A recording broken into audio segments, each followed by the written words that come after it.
agora chegou a hora da gente escutar a palavra de um psiquiatra, um profissional importantíssimo, né, nesse momento de pandemia, especialmente para aquelas pessoas que estão apresentando algum transtorno mental. Vamos acompanhar agora a entrevista com o psiquiatra Jales Clemente.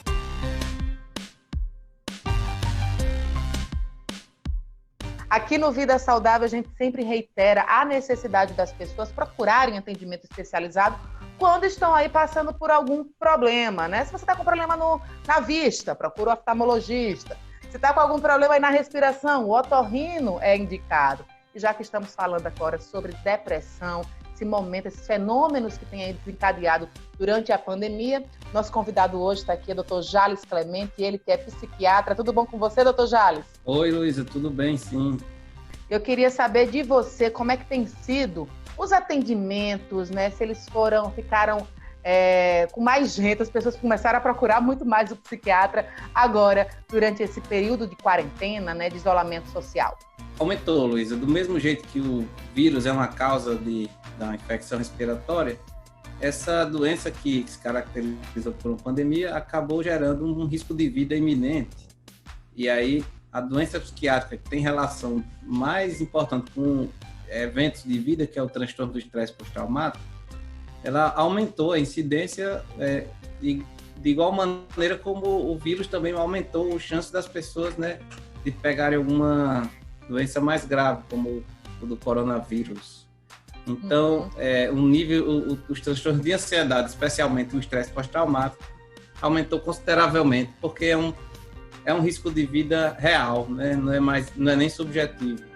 E a gente pode até associar aí, né, essa questão do estresse pós-traumático, também muita gente que perdeu os entes queridos, né? E é um momento de muita sensibilidade, as pessoas não conseguiram enterrar os seus familiares. Eu acho que tudo isso gera uma gama de sentimentos, né? Uma confusão aí, e as pessoas não estão sabendo lidar muito bem com isso, e muitas vezes a gente pode ver aí um quadro de depressão, né, ser instalado. Esses sintomas, tanto sintomas depressivos quanto sintomas de ansiedade, né, provavelmente são decorrentes do estresse pós-traumático, que é essa condição médica onde você tem um evento que lhe traz um risco de vida para si ou para outras pessoas, você presencia, né, vivencia a morte, né, iminente ou a morte real.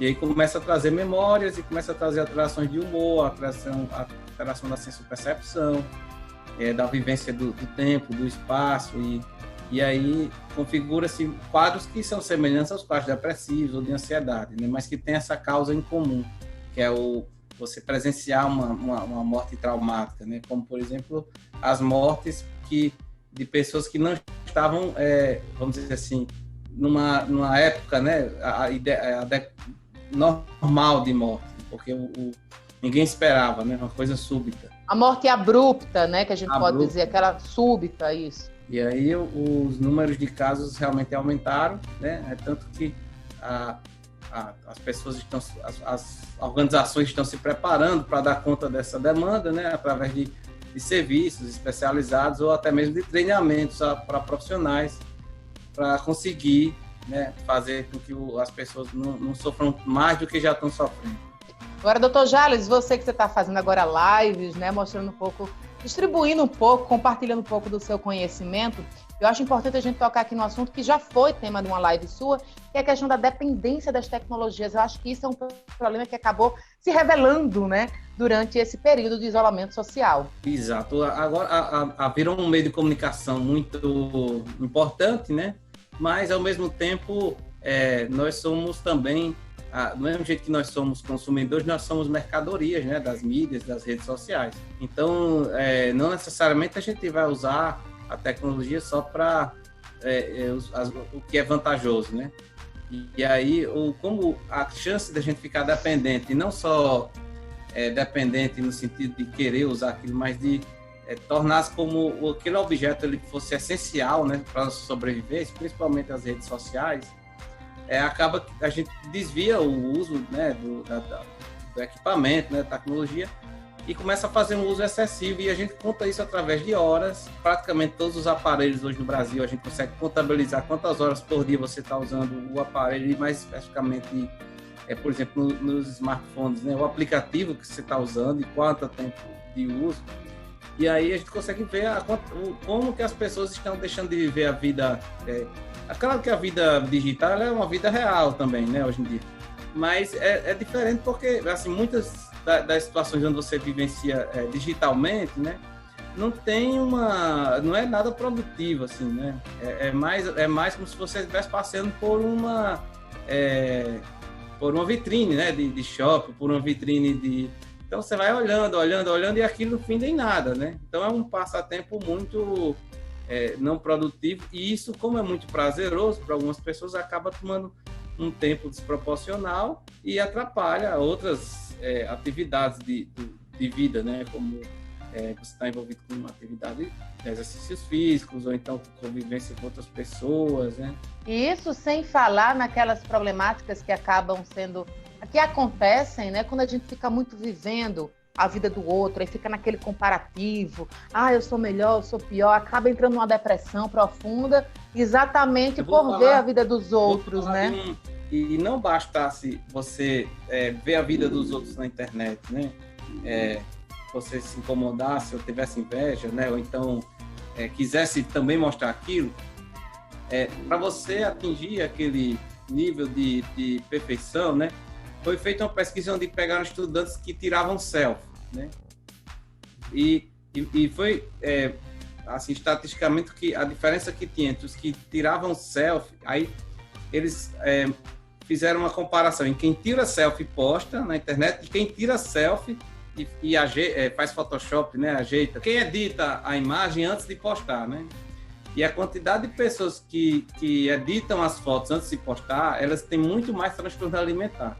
Ou seja, são pessoas que têm bulimia, que têm anorexia, né? Que elas têm dificuldade com a alimentação. Com a própria imagem, né? Com a própria imagem. Então, imagina só a problemática, o fator de risco que é isso, né? Para a saúde, porque bulimia não é só comer e vomitar, né? Bulimia também quando você restringe, né? Você come exageradamente, e depois se arrepende, aí começa a fazer esse jejum intermitente, então começa a ir para a academia, fazer várias horas de esteira porque fazer esteira é bom, é ótimo. Você fazer só para poder, né, tirar as calorias, não é o objetivo inicial ali da esteira, né?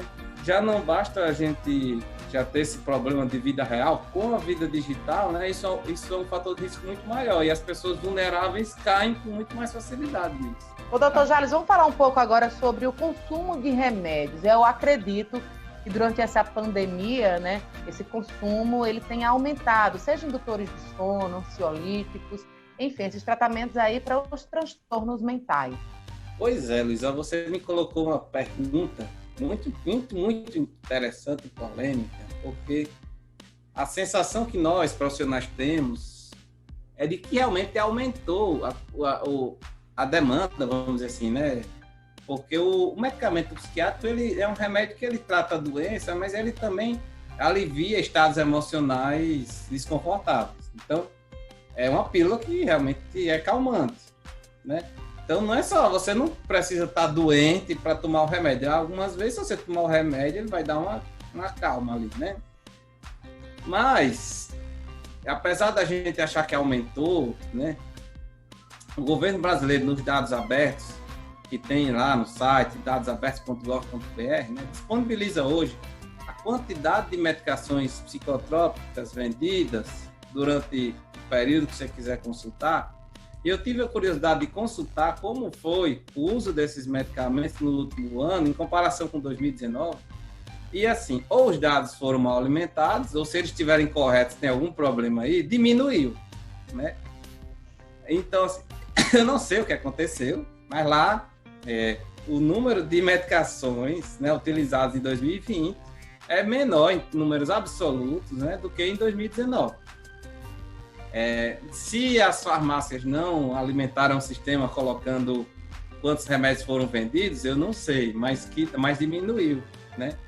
Então, essa sua pergunta é muito interessante, porque é óbvio que a gente vai pensar que aumentou, mas os dados objetivos são os dados do governo federal, os dados eletrônicos, né? Isso aí, cada vez que uma pessoa vai na farmácia e compra um remédio, a farmácia é obrigada a registrar no Sistema Nacional de Controle de Medicamentos Especial quantos remédios ele já vendeu, essa quantidade diminuiu. Então, Curioso, pelo menos, né? Doutor Jales, muito obrigada pela sua participação. Eu queria que você deixasse aqui, então, o seu site, YouTube, Instagram, para o pessoal acompanhar suas lives, né? E também poder compartilhar aí do seu conhecimento, né? Ter acesso ao conhecimento que você tem compartilhado nas mídias. Luiz, eu que agradeço, né? Assim, a gente como psiquiatra tem uma missão muito importante de manter, né, as pessoas informadas, porque o preconceito com relação à psiquiatria ainda é muito grande, né? Ninguém quer ir no psiquiatra que seja de última hora, né? Ou em último caso. E da gente poder conversar, mostrar que nós somos seres humanos que podemos conversar, bater papo, né? Sem necessariamente já passar um remédio, já dizer que a pessoa é maluca e tudo, né? Então, meu nome é Jales Clemente, é fácil achar no Google, porque eu realmente abri vários canais de comunicação. Meu Instagram é Dr. Jales Clemente e vocês conseguem acessar isso facilmente através da internet aí, né?